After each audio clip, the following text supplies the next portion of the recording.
ಒಬ್ಬರ ಮಾಂಗಲ್ಯವನ್ನು ಇನ್ನೊಬ್ಬರು ಧರಿಸಲೇಬಾರದು. ಒಂದು ಹುಡುಗಿಯ ಕುತ್ತಿಗೆಗೆ ಮಂಗಳಸೂತ್ರ ಬಿದ್ದಾಗಲೇ ಆಕೆಯನ್ನು ವಿವಾಹಿತೆ ಸುಮಂಗಲಿ ಎಂದು ಕರೆಯಲಾಗುತ್ತದೆ. ಈ ಪವಿತ್ರ ಮಂಗಳಸೂತ್ರಕ್ಕೆ ಸಂಬಂಧಿಸಿದಂತೆ ಹಿಂದೂ ಧರ್ಮದಲ್ಲಿ ಸಾಕಷ್ಟು ನಿಯಮಗಳು, ಸಂಪ್ರದಾಯಗಳು ಇದೆ. ಇದರ ಪ್ರಕಾರ ವಿವಾಹಿತ ಮಹಿಳೆ ತನ್ನ ಮಂಗಳಸೂತ್ರವನ್ನು ಅಂದರೆ ಮಾಂಗಲ್ಯವನ್ನು ಇತರರೊಂದಿಗೆ ಯಾಕೆ ಹಂಚಿಕೊಳ್ಳಬಾರದು ಗೊತ್ತೇ?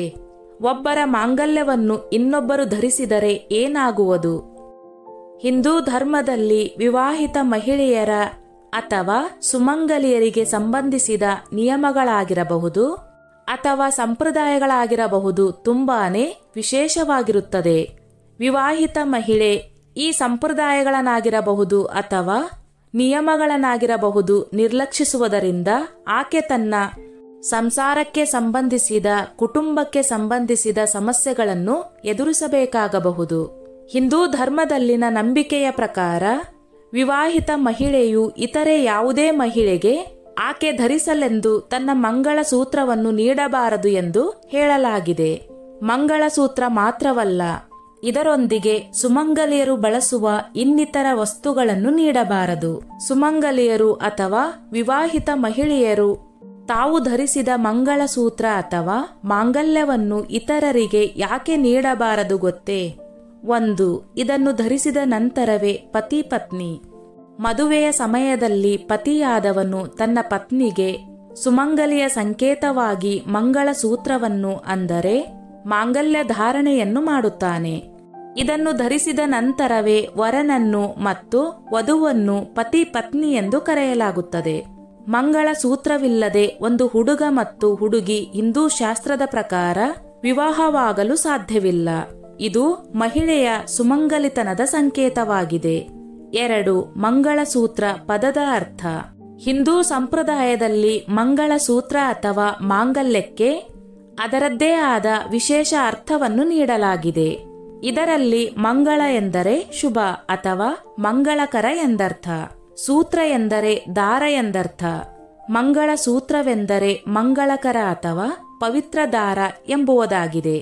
ಈ ಪವಿತ್ರ ದಾರವನ್ನು ಧರಿಸಿದ ನಂತರವೇ ಕನ್ಯೆಯನ್ನು ವಿವಾಹಿತೆ ಅಥವಾ ಪತ್ನಿ ಎಂದು ಗುರುತಿಸಿಕೊಳ್ಳುತ್ತಾಳೆ. 3. ಮಂಗಳಸೂತ್ರದ ಬಣ್ಣಗಳು. ಆಯಾ ಸ್ಥಳಗಳಿಗೆ ತಕ್ಕಂತೆ ಮಂಗಳಸೂತ್ರವು ವಿಭಿನ್ನ ಬಣ್ಣವನ್ನು, ವಿಭಿನ್ನ ವಿನ್ಯಾಸಗಳನ್ನು ಹೊಂದಿರುತ್ತದೆ. ಸಾಮಾನ್ಯವಾಗಿ ಮಂಗಳಸೂತ್ರವು ಕಪ್ಪು ಬಣ್ಣದ ಮಣಿಗಳನ್ನು ಹೊಂದಿರುತ್ತದೆ. ಇನ್ನು ಕೆಲವೆಡೆ ಕಪ್ಪು ಬಣ್ಣದ ಮಣಿಗಳಿಗೆ ಬದಲಾಗಿ ಕೆಂಪು ಬಣ್ಣದ ಮಣಿಗಳನ್ನು ಬಳಸಲಾಗುತ್ತದೆ. ಇನ್ನು ಕೆಲವೆಡೆ ಅರಿಶಿನ ಬೆರೆಸಿದ ದಾರವನ್ನು ಮಂಗಳಸೂತ್ರವೆಂದು ಪರಿಗಣಿಸಲಾಗುತ್ತದೆ. 4. ನಿಮ್ಮ ಮಾಂಗಲ್ಯವನ್ನು ಯಾರಿಗೂ ನೀಡದಿರಿ. ಧಾರ್ಮಿಕ ನಂಬಿಕೆಗಳ ಪ್ರಕಾರ ಮಂಗಳಸೂತ್ರವು ಮಂಗಳಕರ ಅಥವಾ ಶುಭ ಸಂಕೇತವಾಗಿದೆ. ಒಂದು ಮಹಿಳೆಗೆ ಕಟ್ಟಿದ ಮಂಗಳಸೂತ್ರವನ್ನು ಇನ್ನೊಬ್ಬ ಮಹಿಳೆಗೆ ನೀಡುವುದು ಸರಿಯಲ್ಲ. ವಿವಾಹಿತ ಮಹಿಳೆಯರು ಈ ತಪ್ಪನ್ನು ಮಾಡುವುದರಿಂದ ಮುಂದಿನ ದಿನಗಳಲ್ಲಿ ಆಕೆ ಸಾಕಷ್ಟು ಸಮಸ್ಯೆಗಳನ್ನು ಎದುರಿಸುವಂತಾಗಬಹುದು. ಹಾಗಾಗಿ ಒಮ್ಮೆ ಮಂಗಳಸೂತ್ರವನ್ನು ಕಟ್ಟಿಕೊಂಡ ಮೇಲೆ ಅದನ್ನು ಬಿಚ್ಚಿ ಇನ್ನೊಬ್ಬ ಮಹಿಳೆಗೆ ನೀಡಲು ಹೋಗದಿರಿ. 5. ಮಂಗಳಸೂತ್ರ ಹಂಚಿಕೊಂಡರೆ ಹೀಗೆಲ್ಲ ಆಗುವುದು.